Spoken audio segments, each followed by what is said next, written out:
त्या अध्यक्षावर असते, टीमची जबाबदार अध्यक्षावर असते, असं मला प्रशिक्षणामध्ये अनुभव आला.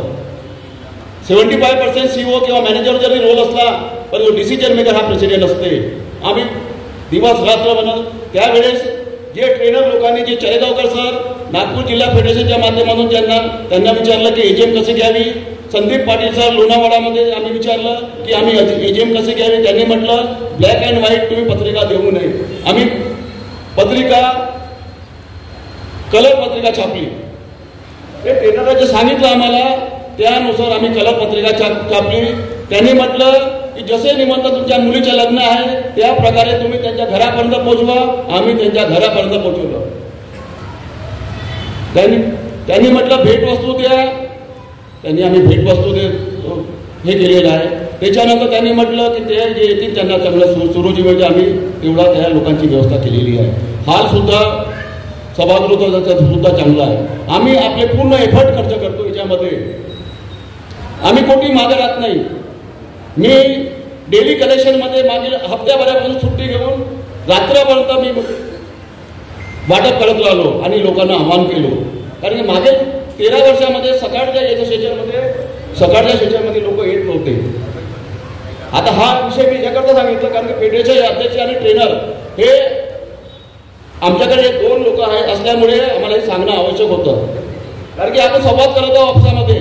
जरी हा आपल्या समस्या 2 किंवा 3 तासाचा जरी असला तरी आपण आपसामध्ये संवाद करून आपण संस्था चालवता येईल. संख्या जरी कमी असली तरी सुद्धा प्रशिक्षणच्या माध्यमातून चाहे तो अध्यक्ष असो, उपाध्यक्ष असो, संचालक मंडळ असो, प्रतिनिधी असो, कर्मचारी जोपर्यंत प्रशिक्षण देणार नाही ती संस्था अपडेट होऊ शकत नाही, ती वाढू शकत नाही. आणि लोकांमध्ये जोपर्यंत भगवान बुद्धांनी सांगितलेला मैत्रीच्या संदर्भातून आपण लोकांपर्यंत प्रेमानं अगर वागणार नाही तो लोक आपल्यापर्यंत येणार नाही. आमच्या लक्षात आलेले आहे. आम्ही ज्यावेळेस घरापर्यंत जातो ज्यावेळेस आम्ही डायलॉग केला तेव्हा आमच्या लक्षात आलं ही गोष्ट. पैसा हा आर्थिक व्यवहार करता असतो पण लोकांचे मानवी संबंध हे प्रेमासोबत जोडलेले असतात. मानवाचे पार्टिकल तुम्ही जर व्हॉट्सअपवर पाठवा तर लोक येणार नाही. मेसेज दिला तरी लोक येणार नाही. पण ज्यावेळेस तुम्ही लोकांच्या घरी जाल, संवाद साधाल तेव्हा तुम्हाला लक्षात येईल की लोक तुम्हाला फक्त भेटण्याकरता आतुर आहे पण आपण तिथपर्यंत पोहोचतो का. म्हणून घाटेच्या समोर हे शब्द काय बोललो कारण की आम्ही वर्षभरामध्ये दर महिन्याला प्रशिक्षणाला जात असतो. म्हणून त्यांना सांगणं फार आवश्यक आहे. आणि प्रशिक्षणाला आम्ही काय पाचारण केलं, नागपूर जिल्ह्यामध्ये काही संस्थेमध्ये चरेगावकर सरांचे प्रशिक्षण झालेलं आहे. त्याची संख्या गिरनारमध्ये काही पतसंस्था आणखी अदर पतसंस्थांमध्ये संख्या वाढली आहे. एजीएम मध्ये आमच्या एजीएम मध्ये वाढवण्याचा प्रयत्न करतो. तुम्हाला संख्या वाढताना दिसेल. आता एक एक तासानंतर संख्या पहा तुम्हाला वाढताना दिसेल. कारण की आम्हाला अनुभव आलेला आहे की एवढ्या वक्त संख्या वाढते. आता कमी दिसते तुम्हाला पण ती संख्या वाढेल. हे शब्द का बोललो कारण की फेडरेशनचे अध्यक्ष येणार आहेत म्हणून मला त्यांच्यासोबत हे बोलणं आवश्यक होतं म्हणून बोललो. कारण त्या ठिकाणी आम्ही उद्घाटक सरांना तेवढं आम्ही बोलत नाही कारण की ते आपले सन्माननीय आहे. ट्रेनरला आम्ही मालूम आम्हाला प्रशिक्षण देतात पण जे मोमेंट आमची चालते ती फेडरेशनच्या माध्यमातून चालत असते. म्हणून जे काही प्रश्न असतात आम्ही ते त्यांना सांगत असतो. तर धन्यवाद सर तुम्ही आल्या. आता प्रशिक्षणचा कार्यक्रम सुरू होईल.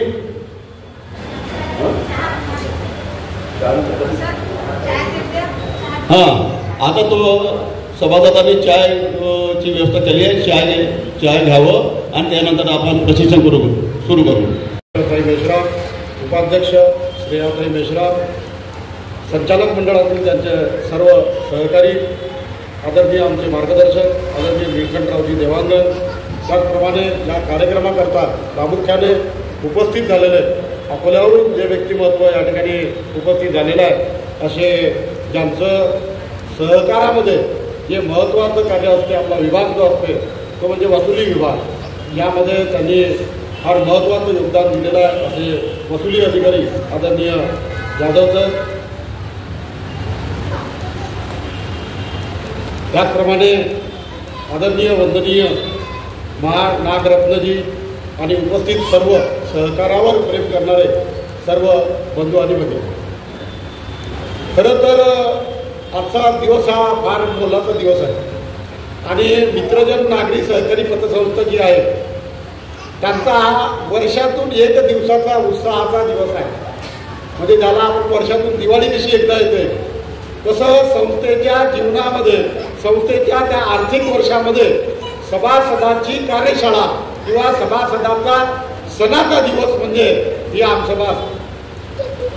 या आमसभेमध्ये प्रामुख्याने जर आपण पाहिलं तर गेल्या 14 वर्षामध्ये आदरणीय आमचे मित्रजन पतसंस्थेचे मुख्य कार्यकारी अधिकारी मेश्रामजी यांनी खऱ्या अर्थाने जी सहकारावर एक फार मोठी तपश्चर्या केली आणि या सहकाराच्या माध्यमातून समृद्धी साधण्याचा त्यांचा जो काही मंत्र आहे तो निरंतर त्या दिशेने त्यांचे प्रयत्न सुरू आहे. 14 वर्ष पूर्ण झाले. आकडेवारीकडे जर लक्ष दिलं तर आकडेवारी जशा पद्धतीनं पाहिजे तशी पद्धतीनं नाही आहे, पण तरी सुद्धा आपण सर्वांनी जर सहकार्य केलं तर येणाऱ्या या 3 वर्षांमध्ये या आकडेवारीमध्ये फार मोठ्या पद्धतीने बदल होऊ शकतात. कारण आपण जर पाहिलं तर नागपूरचं नाव लौकिक फार मोठं आहे आणि या आताच आपण पाहिलं की कालचा एक कार्यक्रम झाला ज्ञानयोगी श्रीकांतजी जिचकार साहेब त्यांचा फार मोठा कार्यक्रम झाला आणि या सगळ्या माध्यमातून मेश्रामजी निरंतर प्रशिक्षणासाठी उपलब्ध असतात, उपस्थित असतात, म्हणजे प्रशिक्षण देण्याचंही काम करतात, प्रशिक्षण घेण्याचंही काम करतात. म्हणून या पद्धतीनं मेश्रामजी आपल्या संस्थेला त्या दिशेनं नेण्याची त्यांची इच्छा आहे. सर्व संचालक मंडळातले त्यांचे सहकारी सदैव त्यांच्या सोबतीला असतात, पण परिवार म्हटलं म्हणजे कमी जास्त आलं. पण ज्या ठिकाणी संस्था म्हटलं म्हणजे सार्वजनिक जीवनातलं वातावरण आहे आणि या सार्वजनिक जीवनाच्या वातावरणामध्ये त्याग हा फार महत्वाचा असतो.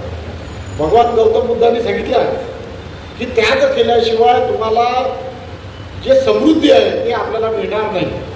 आपण जर स्वतःहून एखादी गोष्ट, एखादा विषय त्यागला, माझा मान झाला, अपमान झाला, मग यालाच पहिले बोलावलं, त्यालाच दुसऱ्यांदा बोलावलं, ह्या गोष्टी ज्या वेळेस संस्थेच्या आपल्या संचालनातून जातील त्यावेळेस आपल्याला एक सहकारातून समृद्धी प्राप्त झाल्याशिवाय राहणार नाही.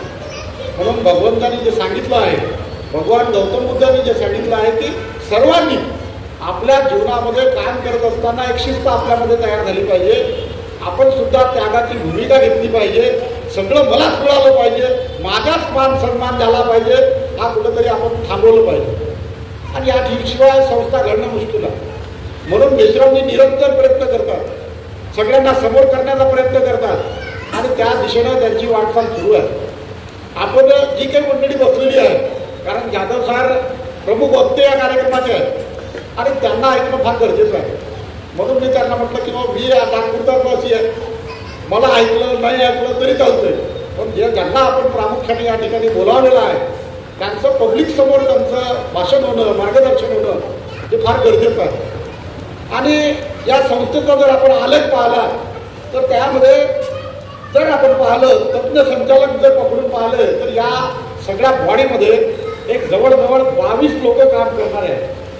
त्यामध्ये तज्ञ लोकांचं मार्गदर्शन काय राहते, त्यांनी फक्त मार्ग दाखवण्याचं काम त्यांचं आहे, ते या ठिकाणी काम करू शकत नाही. त्या गोष्टी मान्य आहे. आदरणीय देवांकर सर असो, आदरणीय शेंडे सर असो, ते तज्ञाच्या भूमिकेमध्ये आहेत. म्हणून त्यांनी काम करणं आहे की मार्गदर्शन करणे, या संस्थेच्या संचालक मंडळांना, कर्मचाऱ्यांना, प्रतिनिधींना या ठिकाणी मार्ग दाखवणे हे खऱ्या अर्थानं तज्ञ संचालकांचं काम असतं. निळकंठरावजी, जागेश्वरजी ते प्रामुख्याने प्रामाणिकपणे पारदर्शकतेने या सगळ्या भूमिका पाळत असतात. पण तरी सुद्धा राहिलेल्या 20 लोकांनी जर संस्थेची जबाबदारी जर प्रामुख्याने आपल्या खांद्यावर घेतली, कोणतीही गोष्ट मनावर घेणं, खांद्यावर घेणं आणि ते पेलण्याची तयारी करणं ह्या फार गरजेच्या असतात.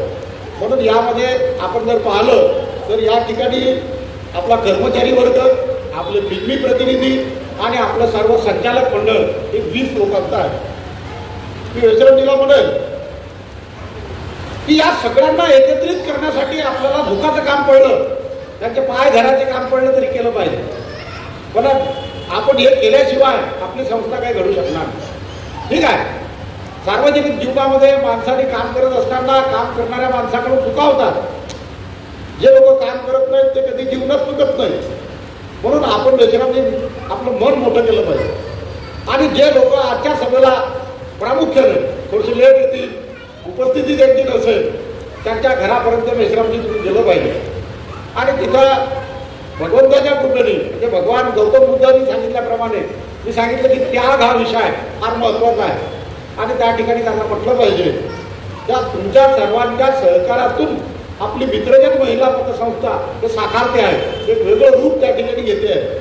अशा प्रसंगी आपण आपल्या या संस्थेसोबत असणं फार गरजेचं आहे. म्हणून मेश्रामजींना विनंती करेल की मान सन्मान हा मागितल्याने मिळत नसतो, हा जनतेतून भेटला पाहिजे, समाजातून भेटला पाहिजे. आपल्या समाजासाठी आपण कर्तव्य करतोय, आपल्या समाजासाठी आपण त्यागाची भूमिका घेऊन आपण सगळ्यांपर्यंत गेलं पाहिजे, कारण हे सगळी मंडळी आपल्या कुटुंबातले लोक आहेत. आता यांनी काय करावं, तर यांनी प्रामुख्याने काय केलं पाहिजे की आपली समर्पित भावना, जर आपण एक उदाहरण या ठिकाणी देतो. भारतीय जनता पक्षामध्ये ज्यावेळेस 2014 मध्ये इलेक्शन होऊ घातले होते आणि त्यावेळेसचा तो प्रसंग होता, लालकृष्ण अडवाणी यांना त्या ठिकाणी देशाचे प्रधानमंत्री म्हणून प्रोजेक्ट करण्याचा त्या ठिकाणी निर्णय झाला. कोर कमिटीमध्ये निर्णय झाला. भारतीय जनता पक्षाच्या अनेक कार्यकर्त्यांनी हा निर्णय घेतला आणि शेवटच्या क्षणाला म्हणजे त्या ठिकाणी म्हणता येईल की अख्ख्या त्या रात्रीतून ज्यावेळेस इलेक्शनला समोर जायचं उद्याला आणि त्या रात्रीतून त्याच्यामध्ये चेंजेस झाले आणि त्या ठिकाणी नरेंद्र मोदीचं नाव समोर आलं. मित्रांनो, आपण दुसऱ्यांना नाव मोठं भरपूर ठेवतो. आता नाव मोठं ठेवण्याचा विषय संपलेला आहे. डॉक्टर बाबासाहेब आंबेडकरांनी आपल्याला जी दिशा दिलेली आहे त्या खऱ्या अर्थानं त्या दिशेवर चालण्याची वेळ आलेली आहे. आता भाषणबाजीचा विषय संपलेला आहे. सगळ्यांनी आत्मचिंतन करण्याचा वेळ या ठिकाणी आलेला आहे. आणि त्या रात्रीतून भारतीय जनता पक्षाची जी काही कोर कमिटी झाली आणि त्या कोर कमिटीची रात्री बैठक झाली आणि त्याच्यामध्ये असं ठरवण्यात आलं की या देशाचे प्रधानमंत्री म्हणून ज्यांना प्रोजेक्ट करण्यात येईल ते नरेंद्र मोदीचं नाव दुसऱ्या दिवशी समोर आलं. भारतीय जनता पक्षातील जे काही कार्यकर्ते आहेत यांनी कधी विचार केला नव्हता आणि एक सामान्य कार्यकर्ता आणि त्याला ती संधी मिळेल ज्याचं नाव कुठेही समोर नव्हतं. लालकृष्ण अडवाणी यांचं नाव समोर होतं कारण ते वरिष्ठ नेते होते, पण तरी सुद्धा ते नाव मागं पडलं आणि एका रात्रीतून झालेला निर्णय आणि दुसऱ्या दिवशी ज्यावेळेस सर्व पक्ष कामाला लागला त्यावेळेस त्या पक्षामध्ये कुठेही मतभेद नव्हते, मनभेद नव्हते. पक्षाचा आदेश हा सर्वपरी त्यांनी मागे मांडला आणि सर्व कामाला लागले.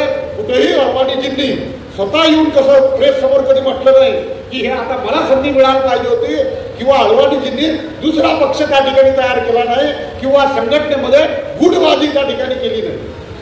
याचं सुद्धा आपण चिंतन केलं पाहिजे. ज्या अर्थी राष्ट्रीय स्वयंसेवक संघ भारतीय जनता पक्ष अशा पद्धतीचं काम करू शकतो तर आपल्यासाठी ज्या महात्म्यांनी खऱ्या अर्थाने बलिदान दिलेलं आहे याचं आपण चिंतन केलं पाहिजे आणि त्यांच्या बलिदानाला आपण त्याचं आपल्याचमध्ये आत्मचिंतन केलं पाहिजे आणि संस्थेप्रती समर्पित भावनेने काम करणं गरजेचं आहे. म्हणून ज्या अर्थी मोदीजींचं नाव समोर आलं आणि त्यांचा कुठेही विरोध झाला नाही, अक्षरशः ज्यांच्या नेतृत्वाखाली किंवा जे वरिष्ठ नेते होते त्यांना प्रोजेक्ट करणार होते त्यांनी सुद्धा प्रेसमध्ये असं कोणतंही बयान दिलं नाही आणि त्या ठिकाणी भारतीय जनता पक्षाला 2014ला सगळ्यात मोठं यश त्या ठिकाणी प्राप्त झालं. त्याच्यामध्ये सगळ्यात महत्वाचा सांगण्याचा मतितार्थ असा आहे की या ठिकाणी एकता, संघटनेमध्ये एकता असणं फार गरजेचं आहे. संघटनेमध्ये जर एकता असेल तर या ठिकाणी जो संकल्प आपण घेतला देश घडवण्याचा तो पूर्ण होऊ शकतो, समाज घडवण्याचा तो पूर्ण होऊ शकतो, आपल्या पतसंस्थेला समोर नेण्याचा तो सुद्धा त्या ठिकाणी पूर्ण होऊ शकतो. पण हे सगळ्यांच्या मनात येणं गरजेचं आहे. नुसतं फोटोचं पूजन केलं म्हणजे हे आता काही चालणार नाही. त्यांचे विचार आपण आत्मसात करणं हे फार गरजेचं या ठिकाणी झालेलं आहे. म्हणून मेश्रामजींना विनंती करतो, मेश्रामजी तुमच्या खांद्यावर तुमचं पूर्ण कुटुंबीय या ठिकाणी संस्थेसाठी झडते आहे, संचालक मंडळ सुद्धा सोबत तुमच्या आहे. म्हणून तुम्हाला महत्वाची भूमिका या ठिकाणी पाळायची आहे. तर मेश्रामजींना विनंती करेल की या तुमच्या टीममध्ये जे 20 लोकांची टीम आहे ते संचालक मंडळ, कर्मचारी वर्ग, त्यामध्ये दोन तज्ञ संचालक आपण बाजूला ठेवलं कारण ते मार्गदर्शकाच्या भूमिकेमध्ये आहेत. आपला कर्मचारी वर्ग आणि पिगमी प्रतिनिधी यांच्या घरापर्यंत आपण गेलं पाहिजे. आणि आपल्याला जर दुखाचं काम आलं, त्यांच्या पाया पडण्याचं काम आलं तर त्याच्यात काही कमीपणा नाही. आपण जे काही करतो आहे ते आपल्या पतसंस्थेसाठी करतो आहे, या सहकारातून समृद्धी आणण्यासाठी, आपल्या समाजासाठी करतो आहे. तर हा मोठेपणा आदरणीय मेश्रामजींनी घ्यावा अशी विनंती या ठिकाणी करतो. आणि या टीमनं काय करावं, पुढचा विषय तो की टीमनं काय करावं. तर त्या टीमनं काय करावं, आपली जर सभासद संख्या पाहिली तर त्यामध्ये 1953 ही सभासद संख्या आहे. काही बाहेर आपल्याला समाजात जाण्याची आवश्यकता नाही. आपण फक्त या 2 आधारावर जरी फोकस केलं तरी सुद्धा या ठिकाणी चांगले दिवस आपल्यासाठी येण्याशिवाय राहणार नाही. मित्रांनो, या ठिकाणी आपले मोहाडीकरजी बसलेला आहे. आता 2000 भागीला 20 किती होतात मोहाडीकरजी? आता कितीची संख्या आली? फक्त 100ची संख्या एका संचालकाच्या, एका कर्मचाऱ्याच्या वाटेला आलेली आहे. आणि वर्षभरामध्ये या 12 महिन्यामध्ये आपल्याला फक्त या 100 लोकांशी जर संपर्क साधला आणि त्यांना जर सांगितलं की आपल्या संस्थेशी, आपल्या कुटुंबाशी, आपल्या ज्या मित्रजन पतसंस्थेशी आपल्याला समर्पित भावनेने जुळणं आहे, आपल्या कुटुंबातील एक भाग, पूर्ण भाग आपण मागत नाही. आपल्याला मुलं असतील, मुली असतील, सुना असतील, या सगळ्या कुटुंबाला या पतसंस्थेची जोडा. आणि आपल्या संस्थेच्या माध्यमातून जे काही ठेवीचे असो, जे कर्जाचे जे काही प्रोडक्ट या ठिकाणी आहेत त्यामध्ये आपल्या कुटुंबाने भाग घ्यावा अशी विनंती जर या एक व्यक्तीने जर केली, म्हणजे पहिले प्रथमतः आपण काय म्हटलं, मेश्रामजी या 20 लोकांपर्यंत जातील. दुसरं म्हटलं आहे की या लोकांपर्यंत गेल्यानंतर त्यांनी काय करायचं, तर त्या 100 लोकांपर्यंत आपल्याला भाग घ्यायचा आहे, त्यांच्या कुटुंबापर्यंत जायचं आहे, त्यांच्या कुटुंबाला जोडण्याचा प्रयत्न करायचा आहे. आणि त्यांना एक विनंती आपल्याला करायची आहे की तुम्ही फुल नाही फुलाची पाकळी जर ठेव ठेवायची असेल तर थोडीशी ठेव तुम्ही आमच्या पतसंस्थेत ठेवा. आणि जर कर्ज घ्यायचं असेल तर थोडंसं कर्ज तुम्ही आमच्या पतसंस्थेतून घ्या. थोडंसं या ठिकाणी म्हणतो कारण आमची पतसंस्था छोटी आहे, म्हणून आपण काय म्हणतोय की कर्ज घ्यायचं असेल तर आपल्या पतसंस्थेतून घ्या. आणि ज्या दिवशी हे असं घडेल त्या दिवशी मेश्रामजी तुमचं स्वप्न पूर्ण झाल्याशिवाय राहणार. आमच्या शुभेच्छा. सदैव तुम्ही नागपूर जिल्हा पतसंस्था संघाच्या ट्रेनिंगमध्ये असता. आम्हाला तर त्याची थोडीशी जरा शंका आली मागच्या वेळेस. शेखरजींनी यांना बोलावून घेतलं, शेंडेजींनाही बोलावून घेतलं. आणि तुम्ही नेहमी ट्रेनिंगला येतात, नेहमी काहीतरी शिकता. तुमच्या संस्थेत काय घडते आहे याची माहिती सुद्धा मला द्या किंवा त्यांना माझ्यापर्यंत आणण्याचा प्रयत्न करा. तो सुद्धा आपण मित्रांनो प्रयत्न केला.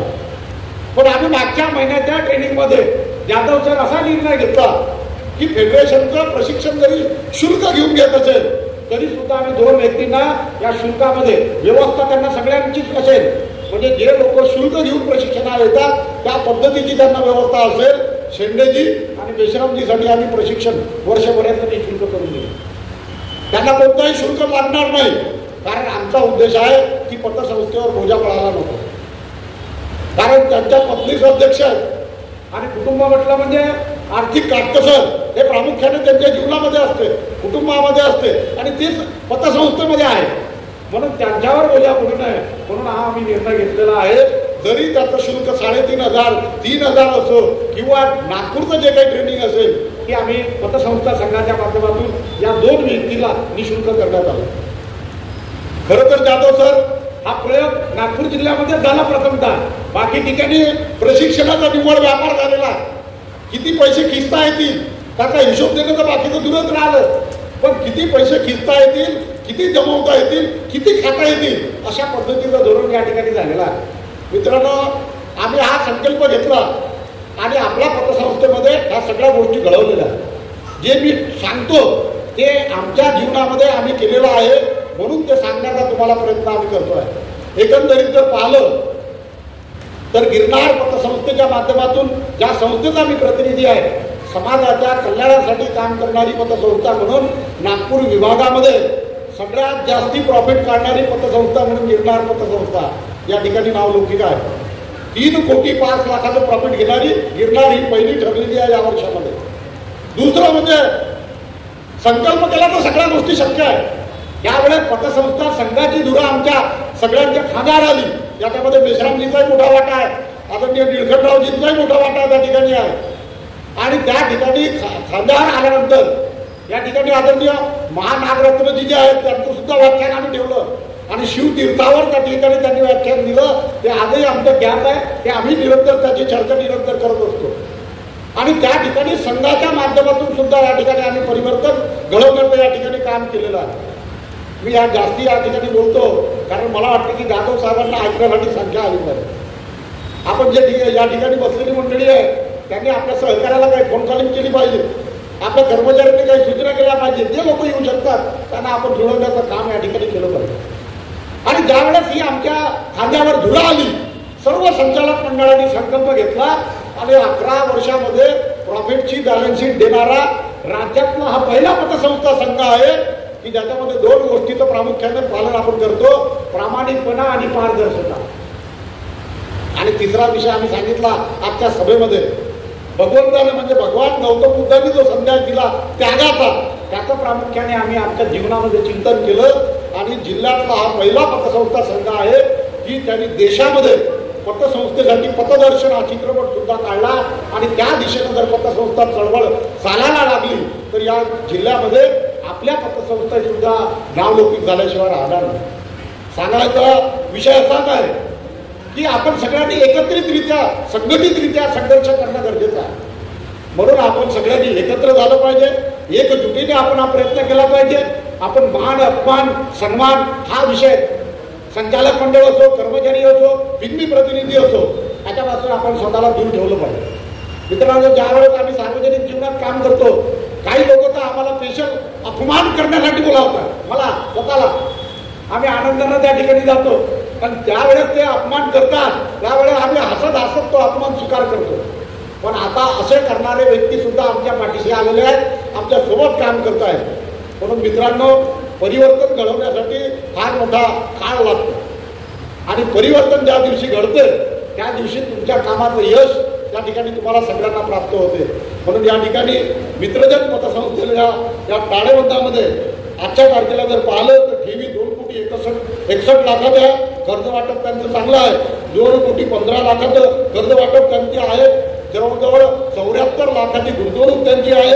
नफा त्यांना 1,01,000 झाला आहे. जरी संस्थेला यावर्षी ब वर्ग भेटला असेल तरी पतसंस्था म्हणून संघ म्हणून आम्ही सदैव त्यांच्या पाठीशी आहोत. या पतसंस्थेची आम्ही 100% गॅरंटी देतो की एक चांगल्या पद्धतीनं काम करणारी संस्था ही आज आपल्या नागपूर जिल्ह्यामध्ये काम करते आहे. याची पतसंस्था संघाच्या वतीने आम्ही गॅरंटी देतो.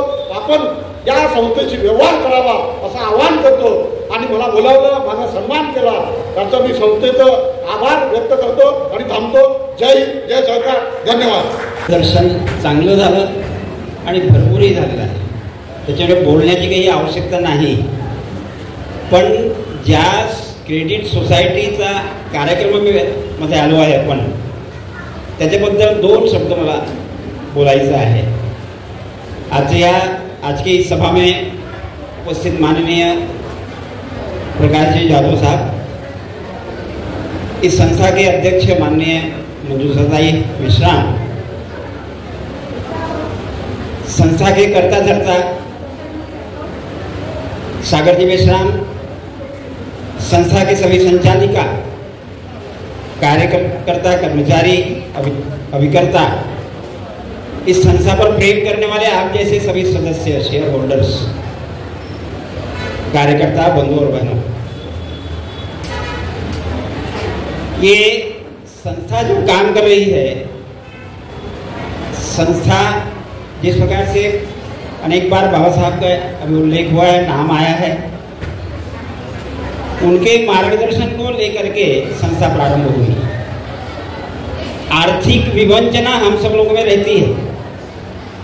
सबका स्तर, बौद्धिक स्तर हो, आर्थिक स्तर हो, शैक्षणिक स्तर हो, एक जैसा नहीं होता. जिनका बौद्धिक स्तर अच्छा है, आर्थिक स्तर अच्छा है, वो आगे बढ़ जाते हैं समाज में. लेकिन कुछ ऐसे समाज के वंचित लोग होते हैं जिनको यह प्राप्त नहीं होता, मिलता नहीं, उस स्तर को छू नहीं पाते और समाज में उनके तरफ दुर्लक्ष होता है. ऐसे समाज के वंचित लोगों के लिए सहकार क्षेत्र में इस प्रकार का काम प्रारंभ किया गया. बैंकें तो बड़ी बड़ी हैं, लेकिन हम लोग वहाँ खड़े नहीं हो सकते. आज के लाखों और करोड़ों की बातें बैंकों में होती हैं, वहाँ हम लोगों के लिए कोई स्थान नहीं है, छोटे वर्ग के लिए कोई स्थान नहीं है। और इसलिए उनको कहाँ जाना है? तो एक तो सीधा एक प्रकार होता है कि सेठ साहूकारों के पास, और जो सेठ साहूकारों के पास पहुँचे वो कर्ज बाजारी भी रहे बिना होती नहीं। और इसलिए सहकार क्षेत्रों में क्रेडिट संस्था, क्रेडिट सहकारी सोसाइटी या फिर सहकारी बैंक, अब सहकारी बैंकों में भी लाखों की बातें होती हैं। तो छोटा व्यक्ति जो है, गरीब व्यक्ति जो है, जिसको 50,000 1 लाख रुपए चाहिए, वो कहाँ जाएगा? एक तो साहूकार के पास जाना पड़ता है, 10%, 5%, 3% ऐसा ब्याज दर होता है। उसमें अगर कोई कार्यकर्ता, कोई व्यक्ति फंसा तो बड़े मुश्किल है उसको बाहर निकलना। इनकम एक सीमित होती है हम लोगों की इनकम, गरीब लोगों की इनकम, सामान्य लोगों की, उसमें उस कर्ज को पूरा करना बड़ा कठिन हो जाता है। इसलिए क्रेडिट सहकारी संस्था यह सबसे अच्छा मार्ग है। यानी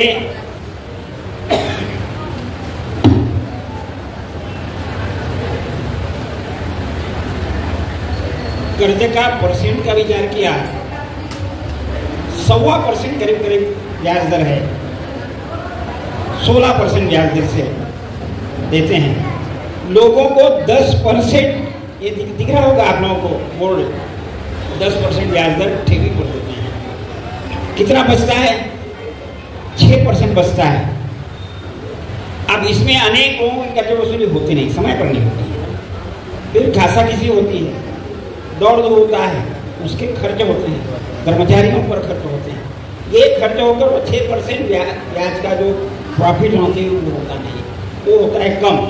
सामान्यतः जो खर्च का रेशो है वो 3 से 3.5%, अपने यहाँ 3% से भी कम खर्चा हम लोग करते हैं। जो कम खर्चा हुआ तो उसको मेंटेन करते हैं आप। अपने यहाँ के कर्मचारियों का आप पगार देखेंगे तो बिल्कुल नॉमिनल पगार होता है, उसका घर उससे चलता नहीं, लेकिन वो सेवा देते हैं, वो सेवा है, कम से कम मिनिमम पगार में वो अपने यहाँ काम करते हैं। तो इस प्रकार से खर्च को कम करके और बचत अधिक हो, इसके लिए प्रयत्न किया जाता है। 6% में बहुत कम हो जाता है, खर्चा ही इतना हो जाता है। सभी वसूलियाँ होती नहीं, और वसूली के लिए कई प्रकार के झंझट आते हैं, उसमें खर्चा होता है। तो इस प्रकार से कर्ज वसूली करके अब इस संस्था को आज 14 वर्ष शुरू है, 13 वर्ष पूर्ण हो गए। आप देखेंगे कि उत्तर नागपुर की व्यवस्था में, अपने हम लोग उत्तर नागपुर रहने वाले लोग हैं, उत्तर नागपुर की व्यवस्था में इस प्रकार की सोसाइटियाँ चल रही हैं। वो सोसाइटियाँ बहुत अच्छी चल रही हैं। उस सोसाइटियों ने कहीं गड़बड़ियाँ की, थोड़ी सी भी गलतियाँ की तो एकदम फटका बैठता है, उसका दुष्परिणाम अपने को ही भुगतना पड़ता है, क्योंकि हमारे शेयर होल्डर उसमें है, हमारे पैसा उसमें फंसा हुआ, नुकसान होता है।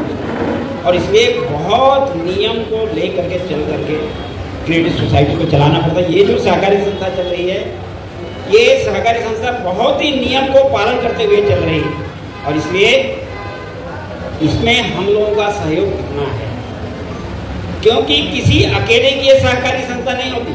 सहकारी संस्था लोगों के द्वारा चलाई जाती है, आप लोगों के द्वारा ही चलाई जाती है। इस संस्था के शेयर होल्डर कितने देखे होंगे आपने अहवाल पर? 1953 सभासद, यार हम ऐसा सब सुनते हैं कि 2000 सभासद, ऐसा सोच लेते हैं। तो ये 2000 सभासदों का कितना सहयोग सहकारी संस्था को, ये सेक्रेटरी सोसाइटी को है, ये थोड़ा हम ध्यान में रखेंगे तो सहकारी संस्थाओं की प्रगति की ओर ध्यान में आएगा। 13 वर्ष में हम लोग कहाँ पहुँचे हैं? तुम्हारी ठेवी जो है वो शायद 2,61,00,000 है। इसमें ये कहीं तो भी 2,15,00,000 कर्ज पर गए हुए हैं, और तरलता रखना पड़ता है इसमें। वो जो रहता है वो कुल ठेवी का 70% ही हम मार्केट में दे सकते हैं, 30% कम से कम 30% उसको तरलता में रखना पड़ता है। जिसने जिस समय मांगा उस समय पैसा देते आए, इसलिए उसको रखना ही पड़ता है, नियम है। ये सारे नियमों को पालन करता है। इस स्थिति में उतने बांट करके भी ये सारी चीजों को प्रॉफिट में लाकर चलाना, ये सहयोग के, आपके सहयोग के सिवा नहीं कर सकते। और इसलिए हमने क्या क्या करना चाहिए, तो मैं छोटा सा एक चीज़ें बताता हूँ, आपको ध्यान में आएगा। छोटी सी भी आपकी मदद हमको मिली, सहकारी संस्था को मिली, तो कितना मदद हो सकता है। हम सब लोग समाज में काम करने वाले लोग हैं, हम नौकरी करते हैं, व्यवसाय करते हैं, प्राइवेट नौकरी करते हैं, कहीं ना कहीं से 4 पैसा कमाते हैं, हमारे घर चलाते हैं। लेकिन हमारे आज के जीवन में नागरिक जी ने बहुत सुंदर बहुत सारी चीज़ों को समझाया है। इसका एक छोटा सा पार्ट में मेरा बोलना बंद करता। तो हमने कितना बचत करना चाहिए, कैसे बचत करना चाहिए। बचत तो हम लोग करते हैं, लेकिन अलग अलग स्थानों पर रखते हैं। लेकिन मैं अपनी सोसाइटी यानी मित्रजन सोसाइटी की बात करता हूँ। इस सोसाइटी में छोटी सी बचत करके हम लोग बचत करेंगे तो कितना बचत होगा। हम लोग चाय कितना पीते होंगे दिन भर में। आजकल ये चाय पीने की फैट बहुत बढ़े हुए, कितने होते होंगे। अगर आप सरकारी नौकरी में हैं तो कितने बार उठ करके जाते हैं चाय पीने के लिए। तो मेरा जहाँ तक ख्याल है कि 7 बार 8 बार तो ऑफिस में चाय हो ही जाता है। व्यापार कर रहे होंगे तो कोई आ गया तो चाय पिला ही देते हैं उसको। तो ऐसे ही 5-7 बार 8 बार 10 बार चाय हो जाता है। सामान्यतः जीवन में हम लोग हमारे 5 बार 7 बार 8 बार चाय होता है। हमने एक केवल चाय बचाना, केवल एक। मार्केट जाकर हम चाय पीते हैं तो साधारणतः 10 रुपये कीमत है उसकी। आजकल छोटा कप आता है, उसमें 6 रुपये 7 रुपये होता है। हम राउंड फिगर में उसको 10 रुपये का विचार करते हैं। हमने एक दिन में 10 रुपये बचाया। मान लिया जाए कि हमने एक चाय कम कर दी उसमें से और 10 रुपये हमने बचाया, तो बहुत बड़ी बात नहीं की, 10 रुपये बचाया। मैं ये 2000 सभासद की बात कर रहा हूँ, हम सब लोगों की बात कर रहा हूँ। हम लोग बैठे हैं 200 लोग। अब ये 10 रुपये बचा तो कितना बचा महीने का? 300 बचता है। 300 बचाने वर्ष में कितना बचता है? करीब 3600 बचता है। राउंड फिगर में हम उसको 4000 ले लेते हैं कि 4000 की बचत हमने किया। हमने बचत किया, 2 प्रकार से हमने फायदा किया अपना स्वयं का। एक तो आपने एक चाय कम पिया तो आपके स्वास्थ्य अच्छा रहेगा। उतना तो कम से कम तबीयत खराब होने से आपने बचा दिया अपने को, एक चाय कम करके। आपने अपनी करीब 3500 से 4000 रुपये आपने बचाए, तो अपनी बचत हो गई। हमने उसको सोसाइटी में जमा किया। हमने 300 रुपये की आरडी निकाली, ऐसा मान लिया जाए, तो भी वो 4000 कुछ रुपये बचते इसमें होगा। वो जो दिया 4 दिया है, तो वो हमारी बचत हुई 4000 की। अब मैं 2000 अपने सदस्य हैं, उनमें से मैं 50% की बात करता हूँ कि 1000 सभासदों ने 4000 की बचत की। कितने होते हैं बचत वर्ष भर का? कितने होंगे? 1000 सभासदों ने 4000 की बचत की तो कितना होगा? 40 लाख का बचत होता है ना। कितने बचत किया? एक चाय बचत की, केवल एक चाय बचत की आपने। आपकी स्वास्थ्य अच्छी बनाई आपने, चाय कम पिए तो 10 रुपये का बचत किया, वर्ष में 4000 बचत किया। और ये 4000 बचत करने के बाद में 1000 लोगों ने ये 4000 बचत करके और सोसाइटी में जमा की। सोसाइटी में कितना आया? तो 40 लाख रुपया आया। छोटी सी बचत से 40 लाख रुपये जमा होता है। आपको उसका ब्याज मिलेगा, लेकिन 40 लाख रुपये सोसाइटी में आने के बाद में कितने लोगों को हम कर्ज दे सकते हैं? तो हम कम से कम 40 लोगों को दे ही सकते हैं। 40 लाख लोग लाख रुपए कर्ज लेंगे, अपना व्यवसाय अच्छा करेंगे, अपना घर अच्छा करेंगे, अपना परिवार अच्छा करेंगे, उनका भविष्य बनेगा। उसमें आया हुआ सारा पैसा जो है आपका ही है, उससे आपको ब्याज मिलेगा। यही चीज करते हैं, छोटी सी बचत, अच्छी आदतें। अपने महानागरिक जी ने विषय रखा, ये करेंगे तो भी बहुत सारी चीजें हम लोग कर सकते हैं। इस बचत से ही हम समाज का भला कर सकते हैं। ये सेवा कार्य है। सहकार क्षेत्र में काम करना, सहकार क्षेत्र में बचत करना, सहकार क्षेत्र में जो इस प्रकार काम कर रहे हैं, ये सेवा का कार्य है। इस सेवा के कार्य में आप सभी लोगों का मदद अपेक्षित है। मैं इतना कहते हुए 2 शब्द समाप्त करता हूँ। धन्यवाद। नमस्कार दोस्तों, हमारे न्यूज़ चैनल न्यूज़ इंडिया को लाइक कीजिए, शेयर कीजिए, अनसब्सक्राइब कीजिए। हम मिलेंगे फिर। धन्यवाद।